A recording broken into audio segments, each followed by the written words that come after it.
He has to lead the people, not led by the people. ప్రజలకు అనుకూలంగానో అట్లా వాళ్ళ అన్న మాటల మీదనో ప్రభావితం అయిపోయేవాడు ఎప్పుడు లీడర్ కాదు. తన ప్రజలకు ఇష్టం లేనిదైనా కూడా వాళ్ళని తన దారికి తెచ్చుకునేవాడు లీడర్. బట్ ఆ లీడర్షిప్ లక్షణాలు ఏ రాజకీయ నాయకుల్లో కనబడట్లేదు, కొట్టుకుపోతూ ఉన్నారు.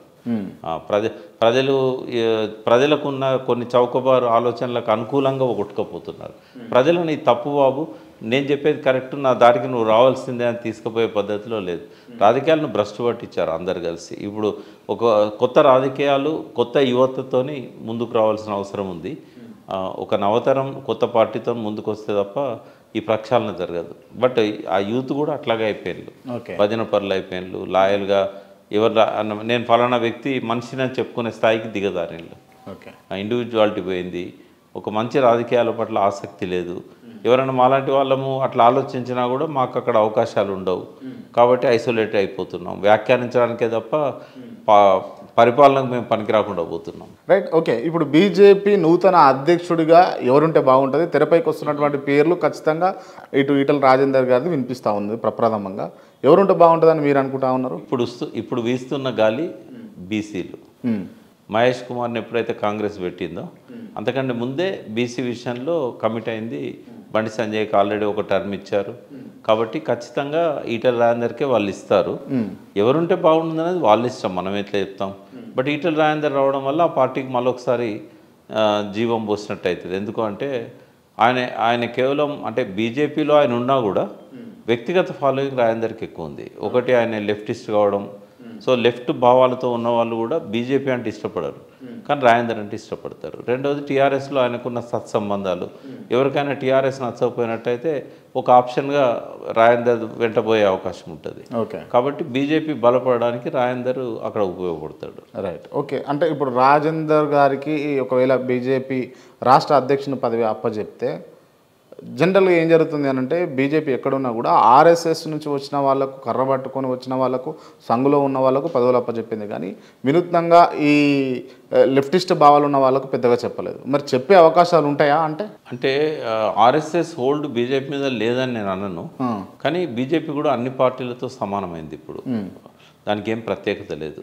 అంటే మీరు అన్న జంప్ జిలానీలను కానీ పార్టీ ఎదగడానికి ఏం తప్పులు చేయాలో సిద్ధాంతం గల పార్టీ నుంచి రాజకీయ పార్టీగా మారిపోయింది, కంప్లీట్గా మారింది. కానీ ఉన్నతమైన పదవులలో ఎవరిని పెట్టాలనే దానిలో కొంత ఆర్ఎస్ఎస్ యొక్క సూచనలకు వాళ్ళ ఆదేశాలకు కొంత స్థానం ఉంటుంది. రైట్, మీకున్న అవగాహన ప్రకారం రాజేందర్ను రిఫర్ చేస్తుందా ఆర్ఎస్ఎస్, డినే చేస్తుందా?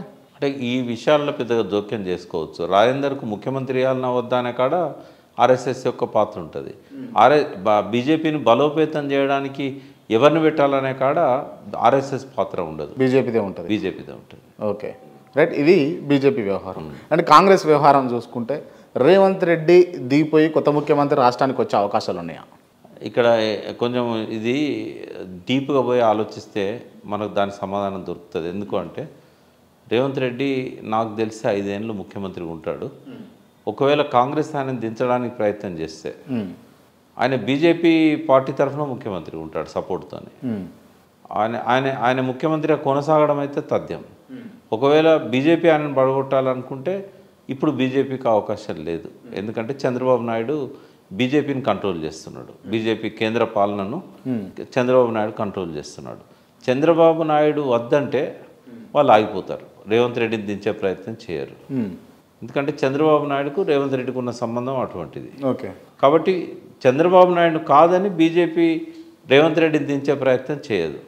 ఒకవేళ కాంగ్రెస్ వాళ్ళు దించే ప్రయత్నం చేస్తే వాళ్ళకు ఆల్టర్నేటివ్ లేదు.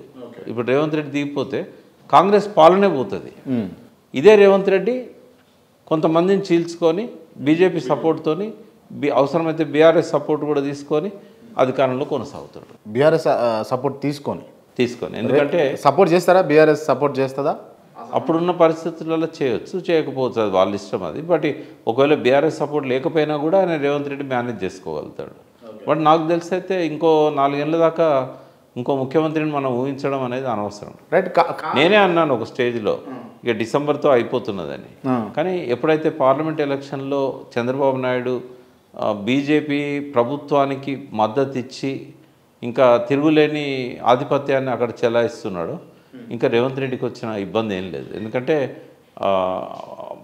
మానసికంగా ఆయన వాళ్ళతోనే ఉన్నాడు. ఫిజికల్గా కాంగ్రెస్లో ఉన్న రాహుల్ గాంధీ కనుసన్నల్లో పోతున్నట్టు కనిపించిన వీళ్ళకంటే చంద్రబాబు యొక్క ఆధిపత్యం రేవంత్ రెడ్డి మీద ఎక్కువ ఉంటుంది.